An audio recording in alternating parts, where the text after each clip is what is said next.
rádio que emana paz aqui de Natal para todo o planeta Terra e agora também através do Facebook, a Web Rádio Estação da Luz, você já sabe, é a rádio que emana paz aqui de Natal para todo o planeta Terra e a Web Rádio Estação da Luz, ela tem um apoio institucional da Casa Espírita de Emanuel, do Pronto Socorro Espiritual Fabiano de Cristo, do Pronto Socorro Espiritual Maria do Pão, do Grupo Caritativo São Francisco de Assis e também do Movimento Espírita aqui do Rio Grande do Norte. E hoje nós estamos fazendo uma ligação direta com Minas Gerais, com o nosso irmão Wellington Melo, lá do Centro Espírita Eurício Vassanufo e Paulo Apóstolo. E viemos a saber que essa casa tem 60 anos e tem um abrigo de idosos com mais de 34 jovens há mais tempo, como fala aqui o nosso presidente da federação, Éden Lemos. São jovens há mais tempo. Muito bem, meu amigo Wellington, muito obrigado pela sua vinda. E o tema que você escolheu, olha, eu estou aqui louco para você começar para ver, porque realmente, família, berço da humanidade, é fantástico o tema, você está de parabéns antes de qualquer coisa. Muito obrigado e boa noite, meu querido. Boa noite, Tavares, boa noite a todos os irmãos que nos acompanham, os internautas pelo web rádio, pelos canais de YouTube, de Face, enfim. É uma alegria, falávamos agora com o Tavares, a bênção que a doutrina espírita nos oportuniza, principalmente nos dias que se seguem, através desse encurtamento de distância, né, pelo internet. É uma bênção estarmos aqui agora reunidos com os nossos irmãos do Rio Grande do Norte, do Brasil e de todo mundo. Rio Grande do Norte é a cidade, que é o estado que recebeu o nosso querido Bezerra de Menezes, né? É uma alegria estar juntos, viu? A alegria é nossa, o contentamento é nosso.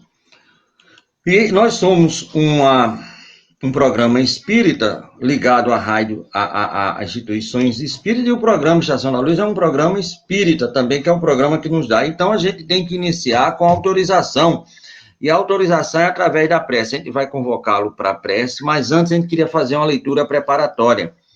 E nós escolhemos aqui, já que é a família, o berço da humanidade, uma mensagem muito bonita do livro Caminho Espírita, a Jornada do Bom Combate, do Espírito Diverso, pela psicografia abençoada, aí de um conterrâneo do meu amigo Chico Xavier, ou como diz a família, Francisco de Paula Cândido, Chico Xavier, aqui conosco. Então, solução natural. Solução natural. Só um momentinho, por favor, aqui. Deixa eu só ver aqui, porque não está.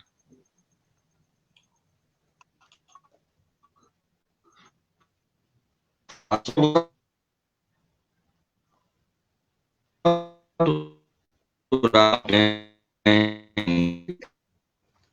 natural e lá, aqui no conhecimento, é aquele irmão que sempre estava com André Luiz nos livros, né? Então, nós temos aí, começa assim: os espíritos benfeitores já não sabiam mais como atender a pobre senhora obsidiada. Perseguidor e perseguida estavam mentalmente associados à maneira de polpa e casca no fruto. Os amigos desencarnados tentaram afastar o obsessor, induzindo a jovem senhora a esquecê-lo, mas, debalde. Se tropeçava na rua, a moça pensava nele. Se alfinetava o dedo no serviço, atribuía-lhe o golpe. Se o marido estivesse irritado, dizia-se vítima do verdugo invisível. Se a cabeça doía, acusavam. Se uma xícara se espatifasse no trabalho doméstico, imaginava-se atacada por ele. Se aparecesse leve dificuldade econômica, transformava a prece em crítica ao desencarnado infeliz. Reconhecendo que a interessada não encontrava libertação por teimosia, os instrutores espirituais ligaram os dois, a doente e o acompanhante invisível, em laços fluídicos mais profundos, até que ele renasceu dela mesma, por filho necessitado de carinho e compaixão. Os benfeitores descansaram, o obsessor descansou, a obsidiada descansou e o esposo dela também descansou. transformar obsessores em filhos com a bênção da providência divina, para que haja paz nos corações e equilíbrio no lar, muitas vezes é a única solução. Hilário Silva, Chico Xavier. Então, meu amigo, por favor, peça autorização a Nosso Senhor, através da prece, através do bálsamo, da oração, para que possamos iniciar, num clima de muita paz e muita harmonia, o nosso estudo dessa noite. Assim seja. Senhor Jesus, querido amigo e benfeitor, envolvidos pelo teu espírito de paz, de amorosidade para com todas as criaturas, rogamos-te a presença solene, benfazeja, junto a todos nós que nos reunimos, apesar do distanciamento, mas reunimos-nos no ideal do bem, no ideal do autoconhecimento, do refazimento das nossas energias. Sê conosco, Senhor, nos momentos vindouros, intuindo-nos e facilitando-nos o entendimento de teus ensinamentos à luz da doutrina espírita, e que assim seja. Minhas irmãs, meus irmãos, é uma alegria imensa estarmos aqui para juntos refletirmos em torno dos ensinamentos de Jesus à luz da doutrina espírita. Eu vou fazer uma leitura de um pequeno trecho de O Evangelho segundo o Espiritismo, de um capítulo que eu sou apaixonado, que é do capítulo 11º, e é a lição de Lázaro, a lei de amor. O amor resume toda a doutrina de Jesus, porque é o sentimento por excelência. E os sentimentos são os instintos elevados à altura do progresso realizado. No seu ponto de partida, o homem não tem senão instintos. Mais avançado e corrompido, só tem sensações. Mais instruído e purificado tem sentimentos. E o ponto máximo dos sentimentos é o amor. Não o amor no sentido vulgar do termo, mas esse sol interior que reúne e condensa em seu foco ardente todas as aspirações e todas as revelações sobre-humanas. Aí eu vou saltar, vou para o último parágrafo.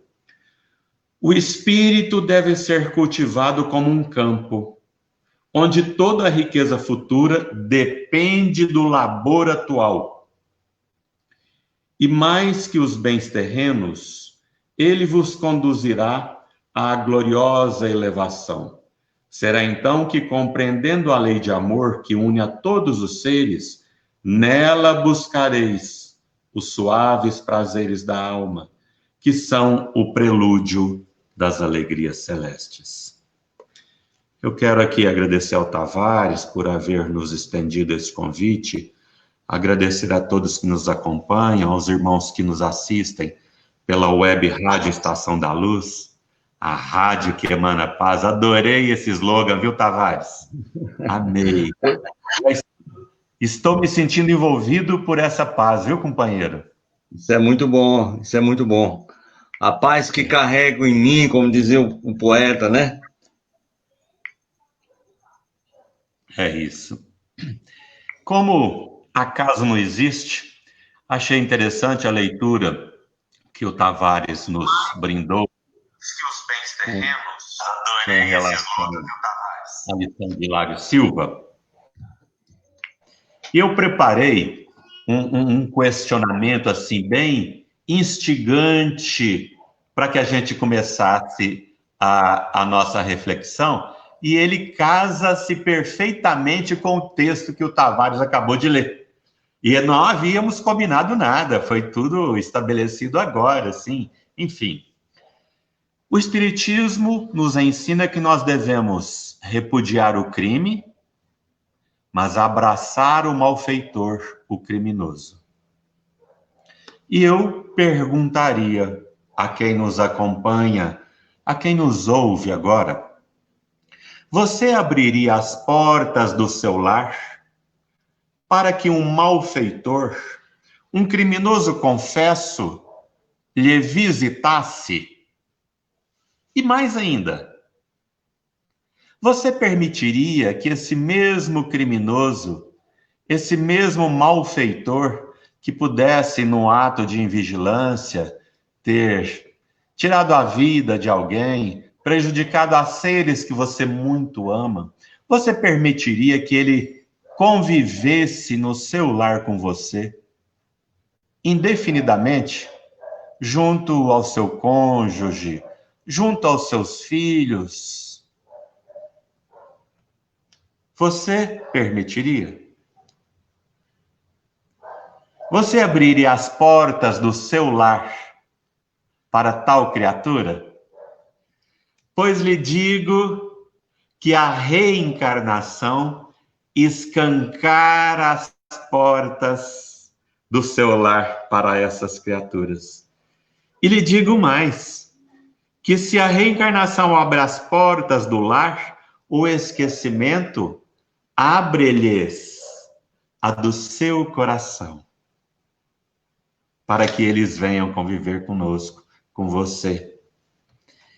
E essa mesma lei, a de reencarnação, que serve a outros infratores da lei divina, é a mesma da qual Deus se utiliza para nos proporcionar reencarnar através dessa abençoada estação de luz, que é a maternidade, para nos refazermos dos nossos desajustes.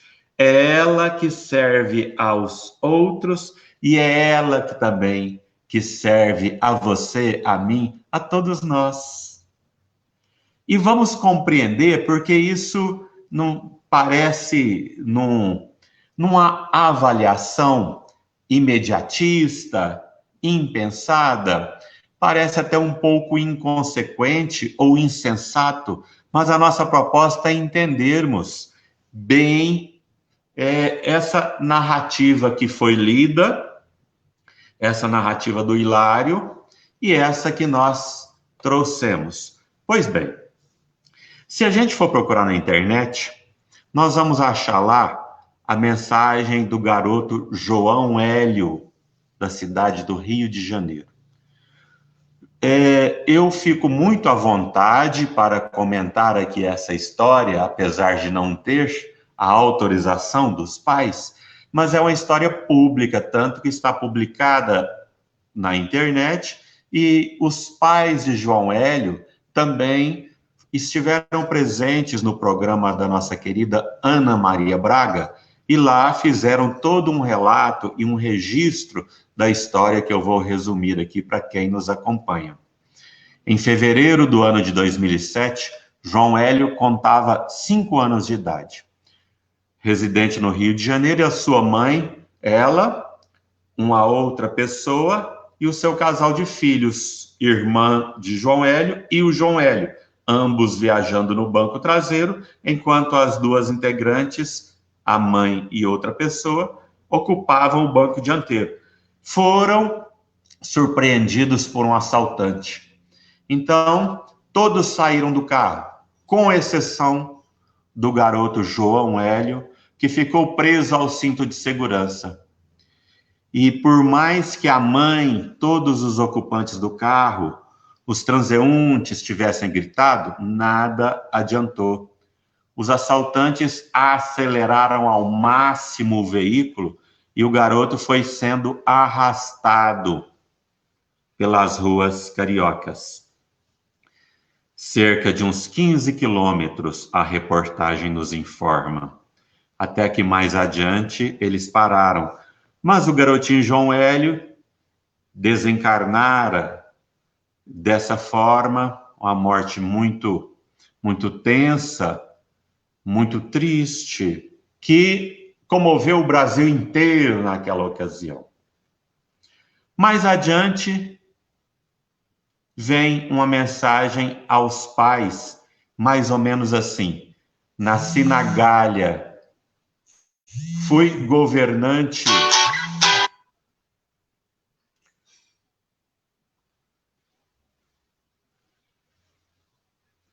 Tavares, tá me ouvindo? Ouvindo, deu um sumiço aqui. Você, Sumiu. Voltou? não, a imagem sumiu, agora o som eu estou lhe ouvindo. Ah, Você tá. deve ter batido volta na câmera. Pronto, Voltou. maravilha. Voltamos. Mas aí esse espírito manda uma mensagem aos pais, onde ele fala que foi um governante, um gaulês, e um governante de tropas romanas, e ele se aprazia em amarrar aqueles que eram conquistados por si e pelo seu exército, ele os atrelava à sua biga e açoitava o cavalo para que seus corpos, sob os aplausos de seus pares, fossem todos despedaçados pelos pedregulhos. Acontece que ele desencarnou em combate no Egito. E após o seu desencarne, esse espírito então passara a viver completamente com a consciência atordoada pelos gritos de horror de suas vítimas. E ele fala que por vários séculos permaneceu numa espécie de caverna, até que ele teve a sua consciência clareada pelo arrependimento e incessantemente rogou a Deus uma outra oportunidade de passar pelas mesmas circunstâncias que ele constrangeu outros a passar.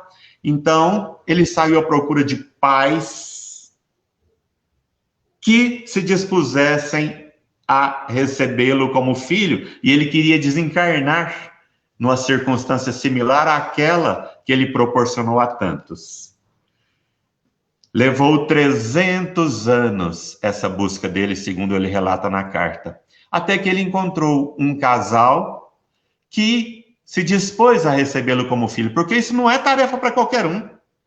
Pensemos, assistir ao filho ser arrastado pelo carro, criança de 5 anos de idade, não é tarefa para qualquer criatura.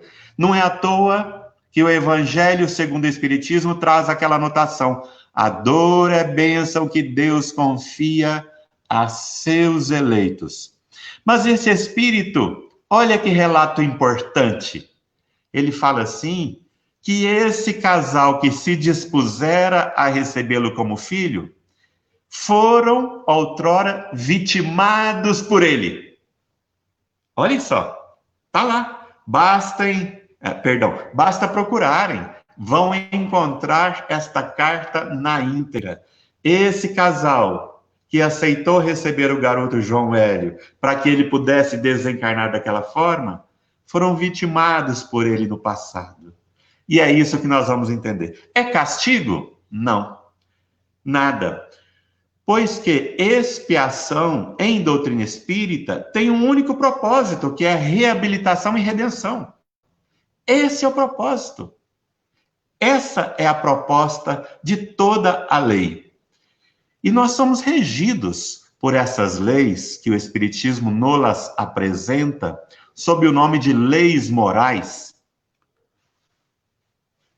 Entre elas nós temos inúmeras: lei do progresso, lei do trabalho, lei de sociedade, lei de destruição. Mas a lei do progresso nos assevera que tudo avança, tudo progride. E que a lei natural, ela contém tudo que nós necessitamos e precisamos para a nossa paz, para a nossa felicidade. No entanto, quando transgredimos tais leis, nos infelicitamos.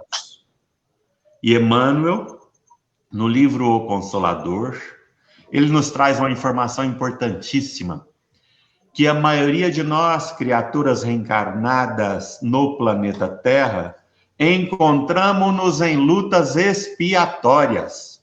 E para que não haja dúvida, ele faz uma distinção entre provação e expiação, no mesmo livro.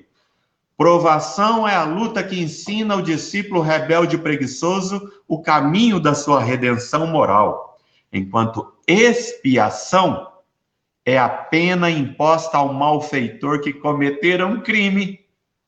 Nesse aspecto, queridas irmãs e irmãos, todos nós somos criminosos, ou, no mínimo, a maioria de nós. E a reencarnação tem uma finalidade única. Lá na questão 132 do Livro dos Espíritos, Kardec pergunta para os espíritos, qual que é a finalidade da encarnação dos espíritos? Avanço, alcançarmos o êxito, a perfeição, o alvo, nas palavras de Leon Denis. Eu costumo dizer assim que a partir do momento que Deus nos cria, nós só temos uma condenação, sermos um dia perfeitos, não temos outra, é a única que nós temos. E aí Kardec pergunta, bom, mas e o espírito que não consegue numa encarnação atingir o seu alvo, o seu objetivo? Aí ele sequencia numa próxima. Olha que bênção a encarnação e a reencarnação. Esse é o propósito. Então, nesse aspecto, credor e devedor, vítima e algoz, como no texto de Hilário, se reencontram sob as bênçãos de um mesmo e novo lar. Vamos entendendo isso no decorrer da nossa reflexão aqui. Eu separei 3 definições de família. Uma me chama a atenção. A primeira é de André Luiz, lá no livro Conduta Espírita, na lição intitulada Perante os Parentes. André Luiz fala assim, o lar constitui cadinho redentor das almas endividadas. Olha o quanto que bate com Hilário, bate com a história do João Hélio Dias, bate com toda a codificação kardeciana. O lar constitui cadinho redentor das almas endividadas. A humanidade é a nossa grande família. Temos na família consanguínea o teste permanente de nossas relações com a humanidade. É simples esse entendimento. O propósito é de sermos perfeitos. É de vivenciarmos o resumo que Jesus fez de toda a lei e os profetas. Amar a Deus sobre todas as coisas e ao próximo como a nós mesmos. Esse é o propósito, iluminarmos-nos. É isso que Lázaro quis dizer lá no capítulo 11º, a lei de amor. O homem no seu instinto, no seu início, tem instintos. Mais avançado e corrompido tem sensações. Mais purificado e evoluído, ele tem sentimentos. E o ponto máximo do sentimento é o amor. É o nosso alvo. Mas acontece que nós ainda não encontramos-nos prontos para amar a humanidade toda. Então nós vamos fazendo isso em pequenos círculos, até que a gente vá expandindo essa nossa capacidade amorosa. Todos nós expandiremos. Um dia, todos nós seremos capazes de estabelecer esses vínculos amorosos com toda a humanidade. Por ora, é preciso entender que vamos aprender primeiro a amar quem está perto, a exercitar esse amor dentro do ambiente do lar, do ambiente familiar. Outra definição de família que eu encontrei, e essa atribuída ao Papa Francisco, foi a origem, eu nem sei se procede, mas a origem que eu encontrei é isso. Família é um grupo de pessoas cheios de defeitos. Gente, se a gente não soubesse, ou se não tivesse informação, perdão, que esse texto é do Papa Francisco, vejam como se encaixa perfeitamente em qualquer pedagogia, em qualquer livro espírita. Família é um agrupamento de pessoas cheios de defeitos que Deus reúne para que convivam com as diferenças e desenvolvam a tolerância, a benevolência, a caridade, o perdão, o respeito, a gratidão, a paciência, direitos e deveres, limites, enfim, que aprendam a amar, fazendo ao outro o que quer que o outro lhe faça, sem exigir deles a perfeição que ainda não temos. Nós não nascemos onde merecemos, mas onde necessitamos para evoluirmos. Olha que coisa fantástica essa definição. Num comparativo assim, família é um time, cada um com uma habilidade, mas nós vamos convivendo e uns apreciando as habilidades do outro. No time não tem quem cerca a bola, e não tem quem faz gol, não tem quem defende os ataques dos adversários, enfim, não tem quem programa, elabora toda a tática. Essa é a ideia de família. É um ajuntamento de habilidades ou de vícios também para serem trabalhados em equipe, juntos. É uma bênção esse entendimento. E a última é do nosso irmão Alberto Almeida, a quem muito gostamos. Efetivamente, a família é o espaço incomparável para a apreciação de nossa jornada evolutiva. Bom, as 3 definições de família, elas se entrelaçam, praticamente umas mais completas, uma mais completa, outra mais simplificada, enfim. Mas o entendimento é o mesmo. Não há divergência em nenhuma das 3 definições. Agora eu gostaria de jogar nesse caldeirão, que é a nossa reflexão, aquela fala muito conhecida da Madre Teresa de Calcutá, quando um repórter, entrevistando-a, lhe pergunta: irmã, como faço para ajudar o mundo a melhorar? E ela responde-lhe assim: volte para casa e ame a sua família. Precisamos entender que ajudar o mundo a melhorar é combatermos o ódio, a ganância, o egoísmo, que segundo a questão número 913 é dos vícios, 913 de O Livro dos Espíritos, é de todos os vícios o mais complicado, é como se ele fosse o pai e a mãe de todos os demais vícios. É combater a violência, a ganância, a corrupção. Ajudar o mundo a melhorar é combater tudo isso. Agora, o que Madre Teresa quis dizer nesse seu apontamento? Porque espíritos evoluídos são assim.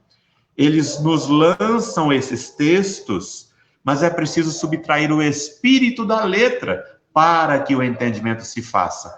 Esse é o papel do Espiritismo, nos ensinando a entender melhor todos os ensinamentos de Jesus. Madre Teresa quis dizer o seguinte: lá, no lar, passou o juiz, o médico, o presidente, o gari, o aluno, o professor, o empresário, o empregador, o empregado, passou todas as mães do mundo, todos os pais do mundo, e passarão por um lar todos os futuros presidentes, todos os futuros chefes, todos os futuros empregados, os médicos, todos passaram por um lar. As enfermeiras, os advogados, todos os cidadãos do Rio Grande do Norte, aqui de Minas, do mundo inteiro. O que Madre Teresa quis nos ensinar? Quer ajudar o mundo a melhorar? Volte para casa e ame a sua família. Eu vou ilustrar com alguns exemplos. Gosto muito de contar histórias, gosto muito de exemplificar convivências. Eu vi o Leno nos cumprimentando aí. O Leno é meu irmão, que está morando lá no sul de Minas. Boa noite, Lennon. Bom, eu tenho um filho que hoje tem 12 anos, é o Vitor Hugo. O Vitor Hugo, há 4 anos atrás, portanto, com 8 anos, ele tem 2 amigos que ele ama. Hoje estão um pouco mais distantes, mas não perderam o contato. E esses 2 amigos são irmãos, também amam ao Vitor Hugo. Então, hoje menos, mas há 4 anos atrás era muito comum eles passarem o final de semana conosco e o Vitor Hugo também passar o final de semana com eles. Um belo dia, o Vitor Hugo se aproxima de mim e diz o seguinte: papai, eu acho que os pais dos meus amigos não lhe dão uma boa educação. E eu falei assim, aquele apontamento de uma criança de 8 anos, mas o Vitor Hugo sempre foi de ter apontamentos assim, de nos chamar a atenção. Filho, mas por que você diz? Olha, papai, todo final de semana que eu estou dormindo lá, eles fazem uma reunião com muitos amigos, são muitos amigos que vão para lá. Papai, e eles ficam ouvindo música até altas horas, muito alta, e eles bebem muito, papai. E aquilo me chamou a atenção, de perceber o que chamou a atenção do meu filho naquele lar, porque no nosso lar, ele não tinha hábito com esse tipo de convivência.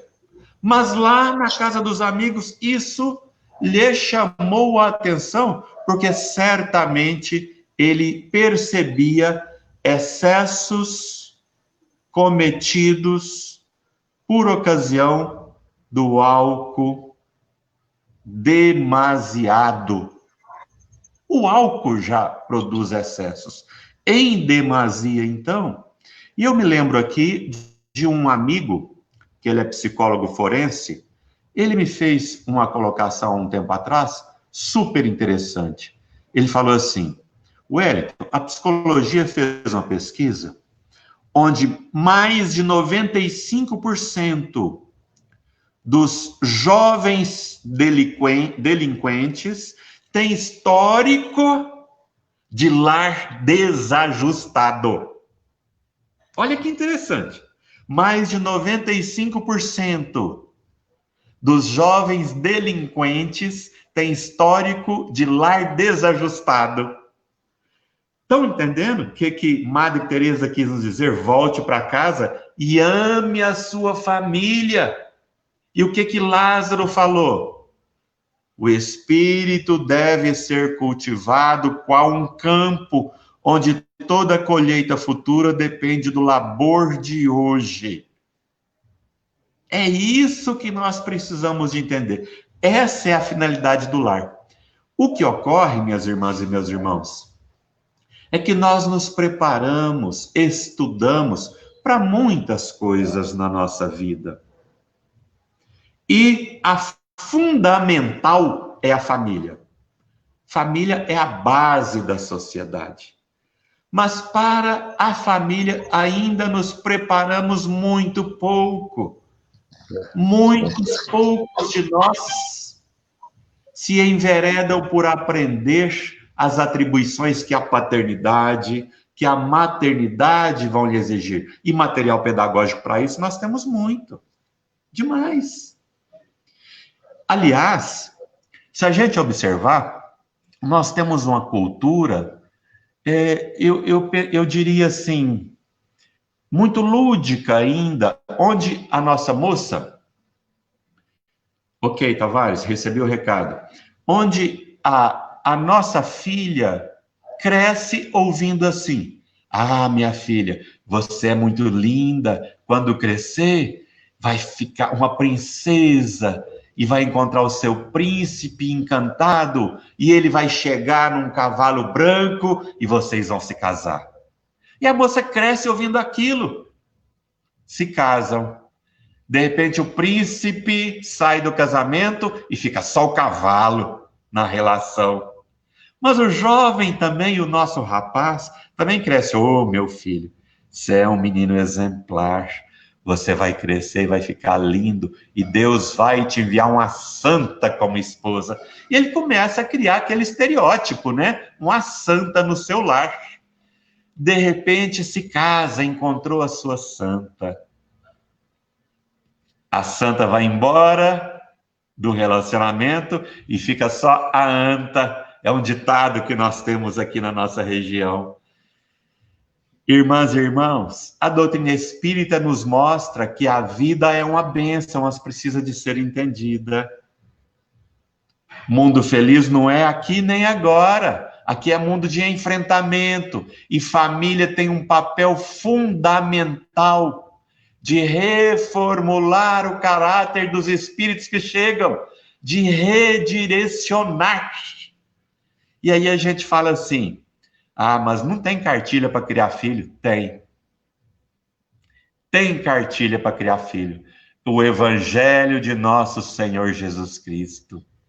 Essa cartilha vale para tudo. Sobremaneira para o lar. Nós buscamos soluções, respostas mirabolantes, científicas, quando tudo está muito simples. Perguntemos sempre o que Jesus faria se estivesse no meu lugar. Apresentemos Jesus aos nossos filhos. Pensemos um médico cristianizado. Pensemos um médico evangelizado. Pensemos um presidente da República evangelizado. Pensemos um juiz cristão, mas um cristão de vivência, não verbal. Esse é o nosso grande desafio. Esse é o papel do lar. Por isso que nós dissemos e dizemos que a família é o berço da humanidade. É daqui, desse ambiente familiar, que nós vamos entregar cidadãos para o mundo. Tavares, se quiser apresentar as perguntas, a gente tenta encaixar o que a gente preparou aqui nas respostas, irmão querido. Eu acho que pode dar certo, viu? Felicíssimo, principalmente pelas 3 versões que você trouxe da família do Alberto, do Papa Francisco, foram fantásticas. E vá para casa, porque é lá que está, né, o nosso morre. Aqui tem a pergunta da Cristina da Candelária. Já ouvi falar que os maiores karmas, vamos botar karma, né, a serem cumpridos são os de dentro da família. Isso sendo verdade, o que e como fazer para tentar nos corrigir, resgatar o tal do Zé do Karma? Cristina da Candelária. Sim, oi, Cristina. Que alegria receber aqui o seu questionamento. Receba o nosso abraço fraterno, viu? Minha irmã, o nosso compromisso maior permanece no lar. Me recordo do Simão Pedro, nosso querido amigo também mineiro aqui de Patrocínio, numa de suas palestras, num de seus seminários, alguém me perguntou com relação, falou assim, olha, eu sou muito coibido na minha família, a minha esposa é incompreensiva, eu gostaria de me dedicar mais à doutrina espírita, mas ela me tolhe as possibilidades. Observemos. Simão falou assim, permaneça com a sua esposa, pois lá está o seu compromisso maior. Dialogue, mas não se indisponha com ela em função da religião. Pois que, ainda que venha a ser um bom religioso, mas se não tiver uma boa convivência no lar, isso pedirá futuramente reparação. Vou dar um exemplo. Chico, um belo dia, recebeu uma senhora, falou assim, Chico, eu trouxe a minha filha aqui para você conversar, meu querido, porque eu a criei da melhor forma que eu pude, nas melhores escolas, ela é uma exemplar pianista. Aqui nós temos uma expressão bem mineira que nós falamos estrupício, quando é algo ou alguém que não vale muita coisa. Mas ela, Chico, começou a namorar um rapaz aqui que é um estrupício. Eu queria tanto que ela arrumasse um namorado lá do Rio Grande do Norte, lá da Rádio Estação da Luz, mas ela arrumou um cara aqui que é um estrupício, sabe? Queria tanto que ela namorasse o filho do Tavares, ou alguém lá da família do Tavares, que é uma alma abençoada, mas não dei conta, viu, Chico? Aí o Chico fala, ô, minha filha, mas é assim mesmo. Chico, você não está entendendo. Minha moça é uma princesa. Aí, de tanta insistência, o Chico falou assim, minha filha, esse jovem que se aproxima agora foi seu filho por 3 reencarnações consecutivas. E nas 3 você o desencaminhou. Não desperdice agora a oportunidade de recebê-lo como genro. E a nossa irmã ainda nos pergunta como fazer para atender melhor aos imperativos do amor, a diminuir a presença da lei de causa e efeito ou do karma na nossa vida. É simples, melhorando-nos, sendo mais fraternos, mais compreensivos, mais tolerantes e mais amorosos. Nós entrevistamos, você deve conhecer aí o Quincas Veloso. O aí meu mentor encarnado. E ele uma vez foi reclamar com o Chico, no bom sentido, que tinha sido roubado, né? Olha, Chico, levaram o negócio dele e tudo mais. E ele pensou que Chico ia dar aquele aval. Ele disse, olha, meus irmãos, Quincas até que enfim devolveu o que tinha pego dos outros. Ele disse que nunca esqueceu essa lição. Você contando aí o caso se não dá como cego como filho, vai dar como cunhado, mas tem que dar de algum jeito. Nós temos aqui... inclusive, uma pergunta tem muito a ver com a passada, e é de Cid, aqui das Rocas. Ele pergunta assim, honrar teu pai e tua mãe, que é lá o 4º mandamento, que está lá no primeiro mandamento e no 14º capítulo do Evangelho. Não é muito difícil acontecer de pais que fazem mal aos filhos. O que pensar disso? Como é o nome da nossa irmã, Tavares? Eu acho que é um irmão, é Cid, deve ser um rapaz, Cid Rocas, é um bairrozinho aqui, bem maravilhoso que temos aqui perto da praia. É fantástico o pessoal das Rocas. Rapaz, você não fala em praia não, porque essas praias aí do Rio Grande do Norte, dizem que o paraíso não é na terra. Olha, eu desconfio que quem escreveu isso não conhece o Rio Grande do Norte, viu, Tavares? Ou o pão de queijo mineiro também, que faz parte do paraíso, né, irmão? Mas é uma benção. Bom, Me veio aqui pela outra vez, quando foi tomar banho de mar, disse, meu amigo, esse mar é salgado. Ele ficou impressionado, tá entendendo? Mas há mais de 30 anos atrás, um grupo de mineiros veio para aí, o cara ficou e tomar banho, sabe o quê? Ele chegou aqui 8 horas da noite. 8 horas da noite ele foi pro mar conhecer o mar. Ele tinha a maior paixão de conhecer o mar. É salgadinha a água. Eu digo, tudo mais bem salgadinha. E aí, amigo, como é que a gente vai honrar pai e mãe, segundo o nosso irmão Ciro, que de vez em quando os pais, né, como ele colocou aqui, fazem mal aos filhos? Sim, é uma tarefa delicada, não resta dúvida. Mas nós precisamos de agir, de avaliar com muita lógica e sensatez.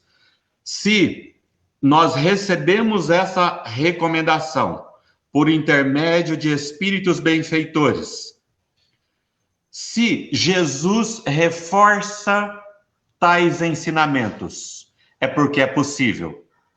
Agora, vamos entender a diferença que existe em amar quem nos faz bem e amar quem não nos faz bem. O mandamento é honrar pai e mãe. Me lembro aqui de uma história que também é facilmente encontrada nos Estados Unidos. O Globo Rural, no ano de 2006, exibiu um documentário durante 4 domingos seguidos. de um domador de cavalos norte-americano chamado Monty Roberts.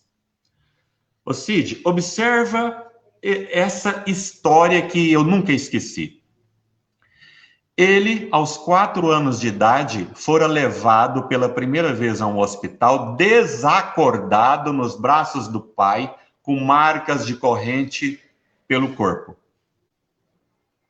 E lá o pai, apressado, falou assim: olha, o meu filho caiu de cima do celeiro, em cima de um rolo de correntes, para justificar as marcas que ele apresentava em todo o seu corpo, de 4 anos de idade. Mas ele fala que essa foi só a primeira vez, porque as surras de corrente que o seu pai lhe aplicava não cessaram aí. Então ele foi levado nessas mesmas condições inúmeras vezes para o hospital. Até que, quando já mais duro, foi submeter-se a uma tomografia, só aí percebeu que tinha mais de 40 fraturas pelo corpo, todas causadas pela surra de corrente que ele levou. Mas ele não culpa o pai, porque ele fala que o pai fora fruto dos maus tratos do avô, que também era domador de animais pelo método de subjugação. E o pai, então, estava só replicando nele tudo que recebera do avô. Mas ele tomou uma decisão, Cid. Ele entendeu que era hora de parar com aquilo, que era hora de transformar tudo aquilo. Ele fala, ele entendeu que não conseguiria ainda amar aquela criatura que Deus lhe concedeu como pai. Mas ainda assim, ele honrou e respeitou o tempo inteiro. Mas ele mudou de configuração. Ele desenvolveu uma doma chamada doma dócil e viaja pelo mundo inteiro com uma mensagem: a violência nunca é a resposta. Outra coisa que nós não podemos esquecer, meu irmão querido, é que de vítima nada temos. Não existe injustiça, só injustos. Lembra-se da história que eu contei do menino João Hélio? Sob a visão entre berço e túmulo, aquilo é uma tragédia. Mas quando a gente amplia o entendimento para entender que aquele foi um processo reparatório, expiatório, que aquele espírito pediu para ser submetido, aí a gente passa a agradecer. Então, o Espiritismo nos amplia o entendimento da vida, que não existe injustiças, só injustos. Se houvesse injustiças, nós teríamos que questionar a justiça de Deus. Muito bem, nós temos aqui não é uma pergunta, é uma afirmativa, basicamente, da nossa irmã Marineide Soares. Abraço para você, minha querida. Ela diz assim: aprender a tolerar para se tornar família universal, família unida no físico e família unida no plano espiritual. É esse o grande objetivo do berço familiar no planeta Terra, não é isso, meu querido? Exatamente. Inclusive, Allan Kardec separa, né, o parentesco corporal do parentesco espiritual. Ainda que a gente venha irmanado pela família consanguínea, mas a proposta de toda a humanidade é irmanar-se pelos laços do espírito. É isso mesmo, minha irmã querida. E a nossa querida Elizabeth diz assim: não é fácil a convivência, cada filho é um mundo, sem ter preferidos e encontrar maneiras de formar cidadãos, né? E ela ainda aqui completa, deixa eu ver aqui, parece que tem uma completação aqui dela, não? Não, pronto. Então, cada ser humano é um universo, né? É como você botar dentro de um local só diversos universos, né? Como afirma aí a Elizabeth, não é isso, meu querido? São diversos universos, diversas vontades, diversas aptidões, mas com um propósito único, rogando-nos o amor. Eu me lembro, Eu tenho uma história muito interessante, sabe, Tavares? Eu tive um acidente automobilístico no ano de 2002. Nesse acidente, desencarnaram a minha primeira esposa e o meu filho mais velho, que à época tinha 2 anos e 10 meses. E eu fiquei com 2 gêmeas de 9 meses de idade, que também estavam no carro comigo. Eu e elas não tivemos um arranhão, mas a minha primeira esposa e o meu filho mais velho desencarnaram no acidente.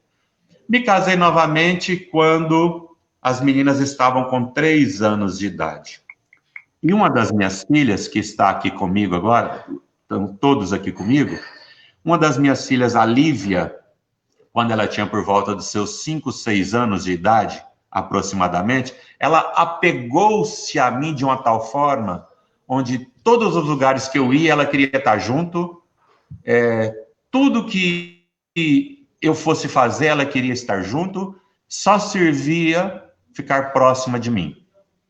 Aí um dia eu tenho um amigo que é médico na cidade de Patos de Minas, ele é psiquiatra, e chama Dárcio. Eu falei, Dárcio, e frequentávamos a mesma instituição espírita quando eu residia lá. Eu falei, Dárcio, a minha filha Lívia está me exigindo muita atenção, e contei para ela todo esse relato aqui que eu apresentei a vocês. Ele falou assim, Wellington, dê a ela o que ela te pede. Falou mais nada. A situação, se a gente perceber, a questão de número 913 responde isso. Nós ainda somos muito fechados no nosso personalismo, no nosso egoísmo, querendo que os outros se encaixem na minha forma de ser e de ver. Mas cada um é um mundo, conforme a nossa irmã nos coloca. E amar o outro implica em aceitar-lhe como é, em oferecer-lhe o nosso melhor, fazendo a ele como Deus faz conosco. Deus não nos violenta, Deus não usa de violência, ele usa de tempo. A seu tempo, todos nós amaremos, todos nós. Tem uma frase do André Luiz nesse livro aqui, Caminho Espírita, não perca. Ele termina assim: recorda a paciência inesgotável de Deus.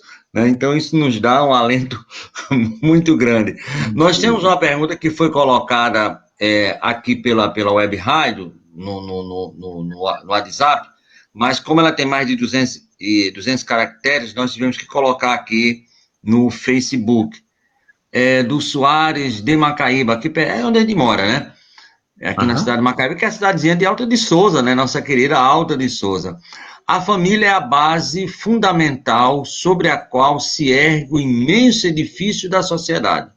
Toda vez que a família se enfraquece, a sociedade enfrenta conflitos, abalada nas suas estruturas. A frase é de Joana de Divaldo. Eu acho que é mais de Divaldo que é de Joana, mas vamos lá. Como analisar essa afirmativa, meu amigo? Sim, a questão de número 775 de O Livro dos Espíritos, ela vai direitinho no cerne dessa frase de Joana, né? Qual seria para a sociedade o resultado do relaxamento dos laços de família? E a resposta veio muito bacana: a recrudescência do egoísmo. E recorremos novamente à questão a 785 e a 913. O que mais atrapalha o progresso da humanidade? Orgulho e egoísmo. De todos os vícios, qual o pior deles? Egoísmo. Então vejamos. Realmente, a Joana está correta, bate com isso que os espíritos responderam para Kardec. Afrouxar os vínculos de família significa fortalecer o egoísmo. Ao contrário, também é verdade. Se nós fortalecermos os vínculos entre os entes da família, nós vamos afastar da humanidade o egoísmo. vamos recorrer lá na frase de Madre Teresa de novo. Volte para casa e ame a sua família. Seja mais tolerante, mais compreensivo. Eu estou me recordando aqui, Tavares, aqui em Minas nós temos uma historiazinha que a gente conta aí, diz que um belo dia tinha um palestrante espírita, palestrante assim de seminário, de congresso, né? Mas um belo dia ele estava dando uma palestra lá na casa que ele atuava. Aí chega a esposa com as crianças a tiracolo e uma matula de roupa, uma mala de roupa, né? Aí todo mundo se assusta com a entrada da família do palestrante. E ele muito mais. Quando ela chega lá na frente, fala assim, olha, gente, eu vim morar aqui dentro do centro, porque eu quero viver com esse homem aqui. Ele não é o mesmo lá de casa, não.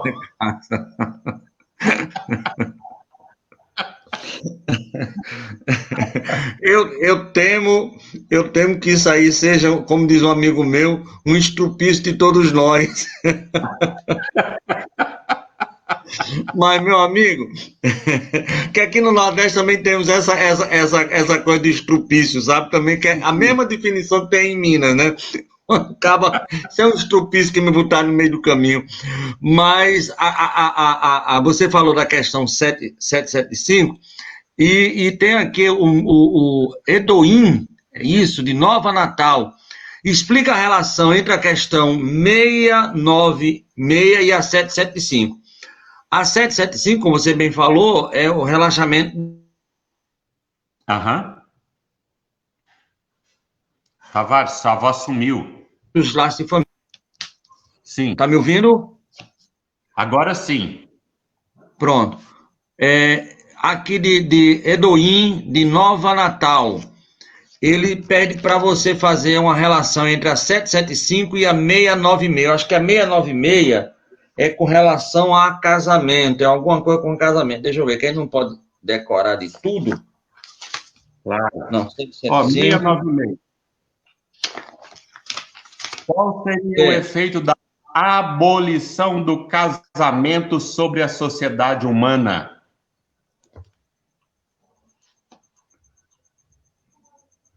Ouviu? Qual seria o efeito da abolição do casamento sobre a sociedade humana? O que é que os imortais respondem? O retorno à vida dos animais. Eu percebo isso numa rápida visão sobre os termos utilizados pela juventude do momento. Eu sei que esses termos também, eles mudam muito rápido, eu nem sei o termo que é utilizado na atualidade, mas tem o crush, o ficar ou ficante, tem uma porção de nomenclaturas, mas que faz alusão a relacionamentos extremamente temporários, sem vinculação, sem aprofundamento, sem enraizamento em sentimentos. Ou seja, relacionamentos tão somente materializados, sensualizados. E a gente vai entendendo que o planejamento da constituição familiar é realizado no plano espiritual. Mas para os espíritos que aqui reencarnados, de posse do seu livre-arbítrio, optam por essa forma de condução da sua vivência sexual, da sua vivência de relacionamento, eles perdem as informações inerentes ao seu planejamento reencarnatório, porque estão tão habituados a relacionarem-se na superfície, só enquanto dura o prazer, que quando aparece a pessoa que faz parte da sua programação reencarnatória, ele não reconhece, ele se esquece. Então, realmente, fazendo um link entre essa resposta, que seria a volta à vida animalesca, onde muitas espécies, algumas não, algumas elegem o seu cônjuge e vivem a vida inteira com eles, mas a maioria encontram-se no momento propenso ao acasalamento, depois disputam, inclusive com os próprios filhos, até a morte, se for o caso, o alimento. E às vezes até outras fêmeas da mesma espécie. É isso que Kardec quis dizer. E é isso que nós precisamos de trabalhar e lembrar da questão 775, principalmente. O Lennon diz, é verdade, está muito supérfluo, né? E nós temos aqui uma pergunta do Olavo. Deixa eu ver aqui. Olavo de Afogados, Recife, Pernambuco. Por que existem pessoas tão boas com filhos muito, muito perversos? Como fica, então, a lei de atração de igual espécie nesse caso? Que pergunta maravilhosa, meu irmão. Muito obrigado. Olha, se não fosse a reencarnação, era uma sinuca de bico, viu? Como se diz por aqui. Eu vou aproveitar. Já viu? Aqui em Minas, Tavares, nós temos outro hábito, que é quando alguém está grávida e a gente chega para ela, nossa, que beleza, você está grávida, e já sabe se é menino ou menina. Não, ainda não sei. Ah, mas nem importa, o importante é que venha com saúde, né? Nós estamos aprendendo a trocar essa frase, que venha com saúde, não é o mais importante. O mais importante é que seja amado.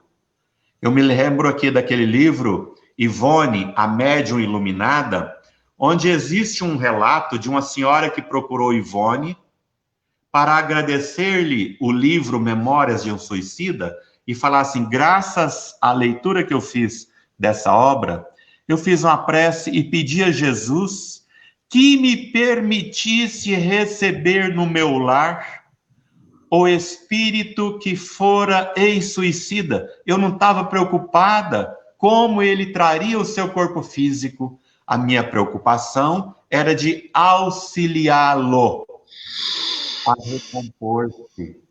É um espírito muito amoroso. Isso explica também o fato de pais bondosos, fraternos, receberem espíritos em tais condições para servir-lhes de modelo, porque Jesus já nos disse que os sãos não precisam de médicos.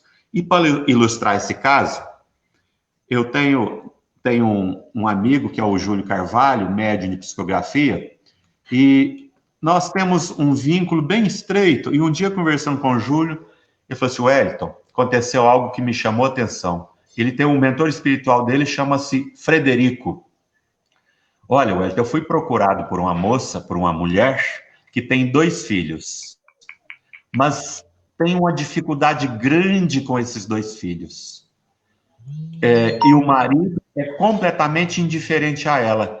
E os filhos são agressivos para com ela, são muito rebeldes. E ela me procurou porque ela já não sabia mais o que fazer.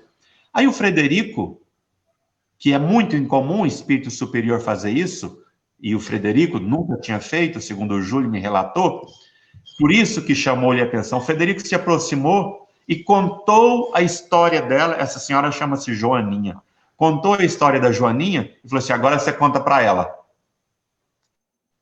O superior manda, ao inferior cabe obedecer, né? O Júlio vai e conta. Joaninha, o Frederico está aqui, me pediu para te falar que você, numa existência pretérita, tinha uma família harmoniosa, equilibrada. Mas, em função de um relacionamento extraconjugal, você abandonou toda a sua família, o seu marido e os filhos que tinha. E foi viver esse romance. Mas, não satisfeita, você arrumou novamente um amante e novamente passou a viver um triângulo amoroso.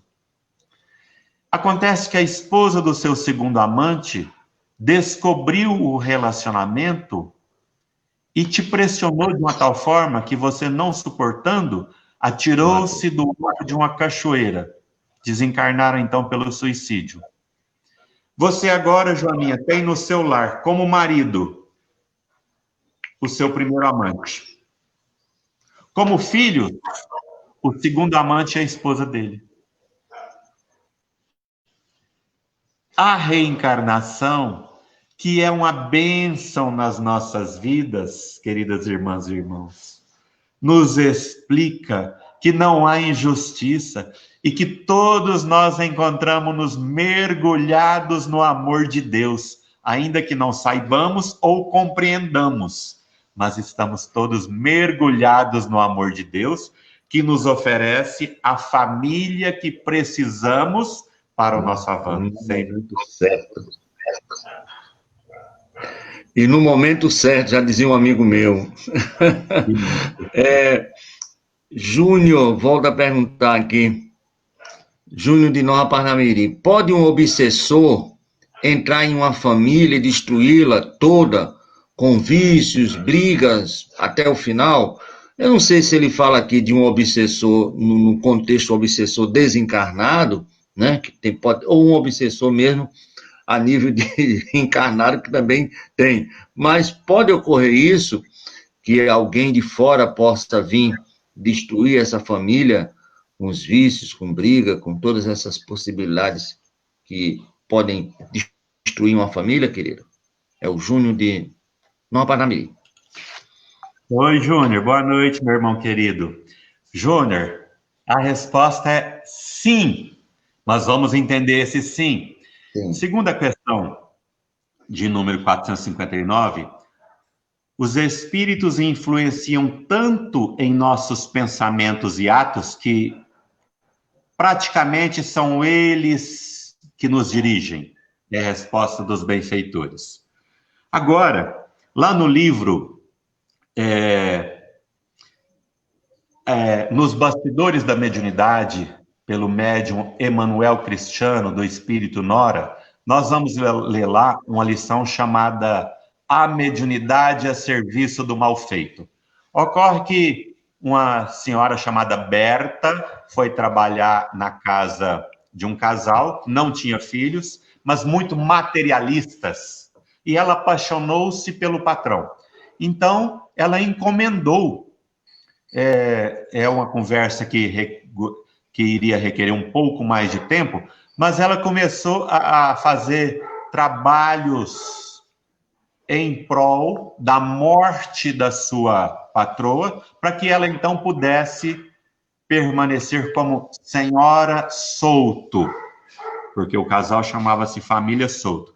E as entidades malfazejas, segundo relatos nesse livro, começaram a pesquisar o ambiente familiar e definiram o seguinte: vai ser fácil implantar o nosso projeto, porque trata-se de um lar materialista. Trata-se de um lar materialista. Então, Júnior, vejamos, não podemos esquecer que não existe acaso nem tampouco injustiça. Esse obsessor que porventura se aproximar de um lar na intenção de destruí-lo, e eu vou considerar que a sua pergunta foi assim, um obsessor desencarnado, ele não vai ser gratuito essa aproximação. Não vai ser gratuito. É porque essa família, esse lar, que são hoje vítimas dele, o vitimaram no passado. E ele se reaproxima, porque Emmanuel fala que é o atrito que gera a luz, ele se aproxima para que o perdão se estabeleça nessa relação e eles possam, então, trocar o ódio por amor, porque lá no livro Boa Nova, no capítulo Joana de Cusa, Jesus fala para ela assim que Deus não quer o aniquilamento das paixões humanas, e sim a sua transformação. Esse é o propósito dessa reaproximação. Então, o obsessor se reaproxima e ele pode influenciar a ponto de alcançar êxito. Mas notemos bem, Júnior, influenciar. Não é determinado. Eu aceito ou rejeito tal influência. E lá na questão, se não me engano, é 913 de O Livro dos Espíritos, Kardec pergunta assim: as pessoas poderiam sempre vencer as suas más tendências, as suas más inclinações, por intermédio de seus próprios esforços? E os espíritos respondem: sim, e às vezes até com muito pouco esforço. O que acontece é que poucos dentre vós se esforçam. Júnior, para blindar o lar, é Jesus na convivência cotidiana, meu irmão. Não tem obsessor que aguenta. É Jesus, viu? Aí o obsessor vai terminar sendo um protetor. Se botar Jesus no jogo, ele termina vendo, tá aí com o Divaldo. Mas é a questão, exato. E uma das questões que eu mais gosto é essa, é a 909, 910 e 911. A gente vai ver com aquela desculpazinha que a gente não pode vencer, né? Fazendo poucos esforços. Meu amigo, nós temos aqui uma pergunta muito interessante. É isso mesmo, é a 909, Tavares. Obrigado, viu? E não, a 909 é maravilhosa. Eu acho a 911 mais fantástica ainda, porque Kardec bota como um meio termo e os espíritos dizem, não é assim não. Mas vamos ler aí para depois a gente ver isso. A Lúcia, sim, da Cidade da Esperança. Que papel tem os gêmeos, trigêmeos e das síndromes em geral, etc, na família, né? Eu não sei se é a Lúcia ou é o Berto, né? Eu também não sei se eu juntei aqui tudo. Eu acho que é o Berto de Lagoa Nova, né? Que papel tem os gêmeos, trigêmeos e das síndromes em geral na família? Berto de Lagoa Nova. Olha, eu não penso que eu não vou saber responder em profundidade. Nunca li algo assim bem específico relacionado a gêmeos, trigêmeos, enfim.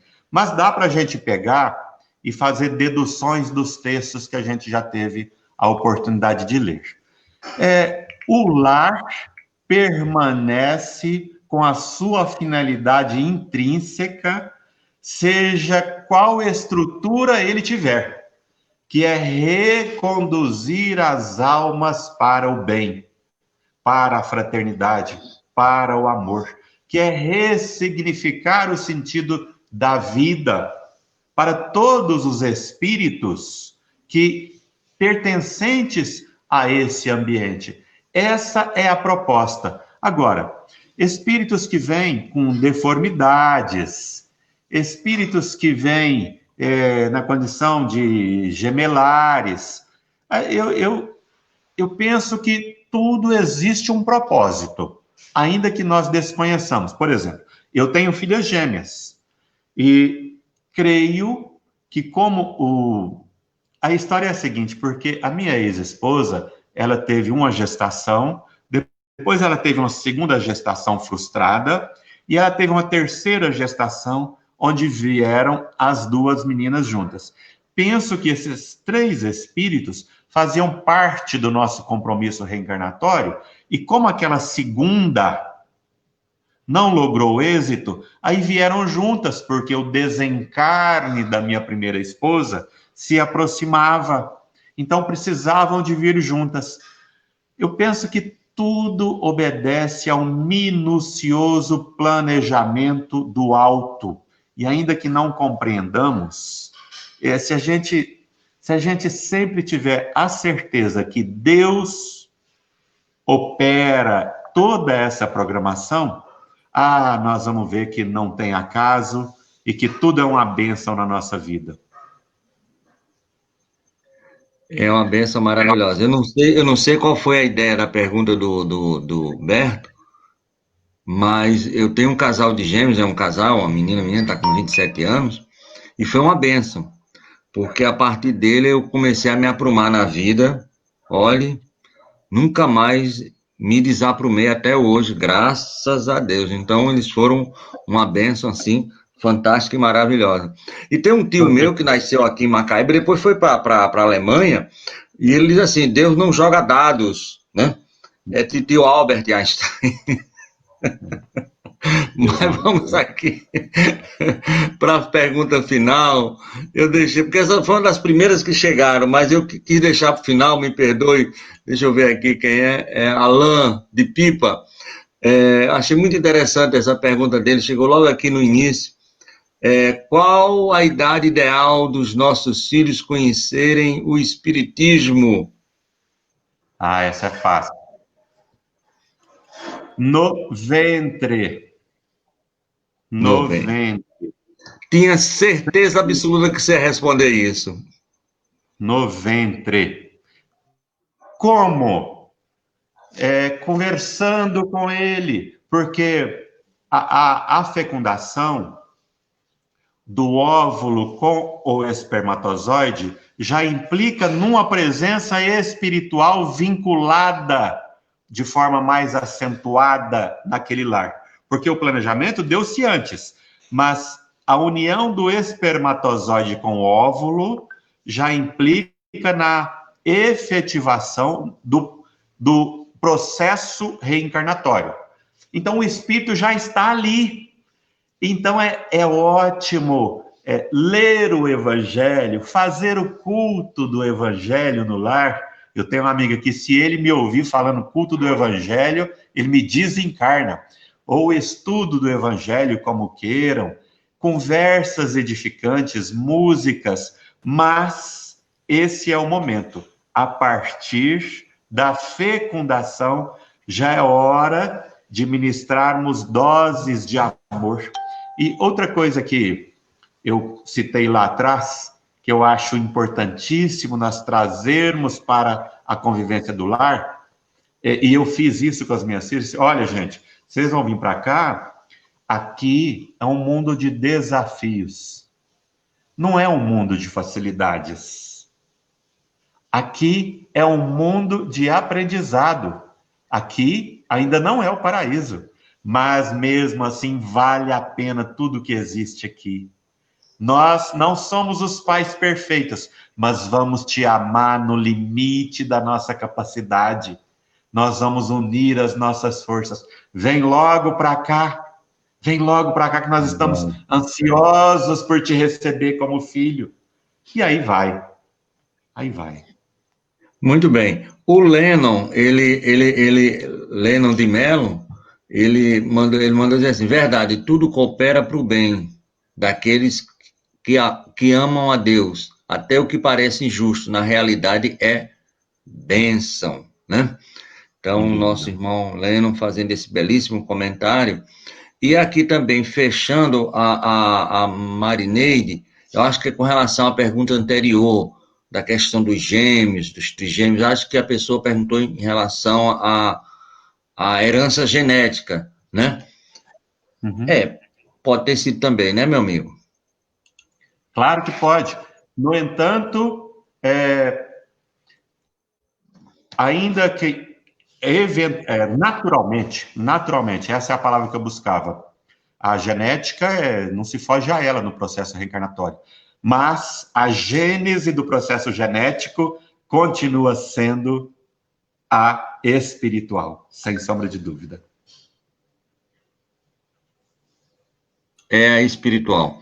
E nós já passamos 18 minutos daquela 1 hora que a gente tinha combinado antes. E nem percebemos, tá entendendo? Quando o negócio é bom, a coisa vai fluindo, que é uma beleza. Eu quero aqui agradecer ao amigo esse primeiro programa. Por que eu estou falando primeiro programa? Porque eu gostaria já de ver a possibilidade de marcar alguns outros. Achei maravilhoso esse tema, porque é o tema família. Hoje eu acho que é algo que a gente tem que bater muito de frente, mas contando, não é meias verdades, é verdades inteiras, né, sobre essa questão, porque é o berço. No momento que a família se desestrutura, toda a sociedade humana vai por água abaixo. O que levou o Império Romano a cair foi justamente isso. Está aí os exemplos mais. Então, achei fantástico esse tema. Eu quero que você veja outro. Eu sei que a sua agenda é muito cheia, mas veja aí uma brechinha. Vai ser uma alegria. Uma alegria. Alegria. E eu queria que você fizesse, se possível for, com as bênçãos de Deus e da sua família bonita, das suas filhas gêmeas, né? Teve mais filho depois das gêmeas, ou Wellington? São quantos Sim. meninos no total? Eu tenho 4 filhos, 2 meninos e 2 meninas. Um mora no plano espiritual, que é o Rafael. Os outros 3 moram comigo.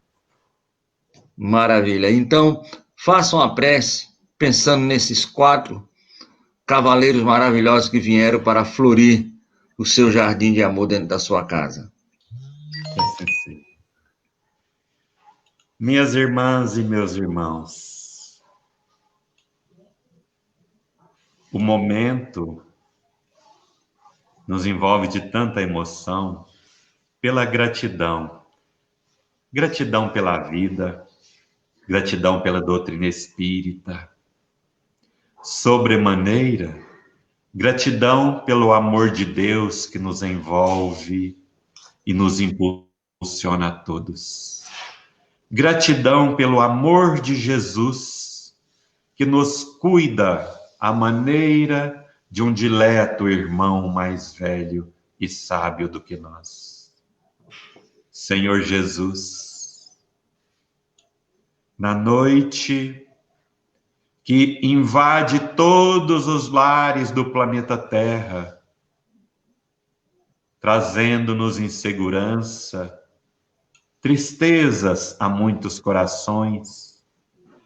Sê, querido amigo, o luzeiro de todos os lares. Sê o sol que resplandece logo adiante. Aponta-nos, Jesus, a esperança de dias melhores, a certeza de teu concurso entre nós. Ensina-nos, Senhor, que embora aprendamos que a esperança é a última que morre, que aprendamos agora que o importante é ela ser a primeira que nasça. Em seu nome, com muita gratidão, encerramos o momento dessa noite. Que assim seja. E graças a Deus. Graças a Deus, Adorei irmão. a sua palavra gratidão. Essa semana, acho que em todas as preces finais, a palavra gratidão estava. É uma coisa impressionante. Pode ser que eu esteja errado, vou até rever, mas nas preces finais são da segunda, terça, quarta, eu acho que só uma, mas as outras a palavra gratidão estava. É essa palavra gratidão que eu quero oferecer a você como um beijo no seu coração e de toda a sua família, que essa amizade fincada hoje possa, né, durar para muitas e muitas encarnações nossas. Veja aí a sua agenda para a gente marcar um próximo horário. Tá bom, meu irmão? Muito obrigado. Um abraço bem forte. Seja, e obrigado aí ao Leno, a todo mundo, a Marineide, a Elizabeth que participaram. Então, estamos encerrando, mas a gente volta amanhã. E aí, volta agora para a programação normal da nossa rádio, Web Rádio Estação da Luz, a sua rádio que emana paz aqui de Natal para todo o planeta Terra. Muito obrigado. Tchau, tchau. Tchau, tchau.